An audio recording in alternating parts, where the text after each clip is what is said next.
علیکم اے ایمان والے، اے سارے نبیوں کے سردار آخری پیغمبر صلی اللہ علیہ وسلم کے امتی، اور اللہ نے زمین پر تمہیں اپنا نائب اور خلیفہ بنا کے بھیجا عبادت کے لیے، اور اتنا کھاؤ کہ تمہارا دل پتھر نہ ہو جائے۔ یہ قرآن میں لکھا ہوا ہے۔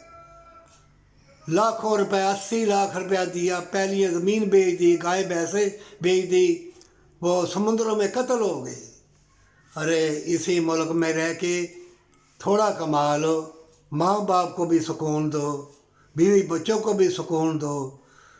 1.5 کروڑ روپیہ مانگ رہا ہے یورپ، چلو ننگی عورتیں دیکھنے کے لیے جانا ہے۔ کیا ملک پاکستان میں اللہ نے نہیں کہا 2 4 شادیاں کر لو؟ ہر کوئی لڑکا یا لڑکی باہر جانا ہے، چاہے موت آ جائے، چاہے ماں بہن کی عزت لٹ جائے، چاہے قتل ہو جائے۔ یہ کیوں ہو رہا ہے؟ یہ اس لیے ہو رہا ہے کہ ناپ تول کے تم صدقہ خیرات جو مانگتے ہوئے شرماتے، تم ان کو نہیں دیتے۔ مسجد میں دیو، شیشے والی مساجد، شیشے والے مدرسے، وہاں دیو۔ کیا ہو رہا ہے مدرسوں میں، مساجد میں کیا ہو رہا ہے؟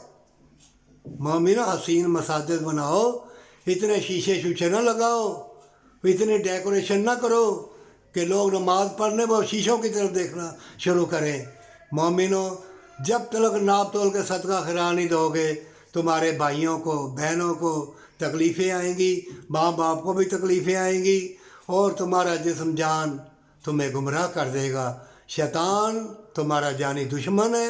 اس لیے میں بار بار کہتا ہوں، ترجمے سے قرآن پڑھو اور ناپ تول کے صدقہ خیرات دو، اور سجدہ ریز ہو جاؤ، چاہے بیٹھ کے نماز پڑھ، لیٹ کے نماز پڑھ۔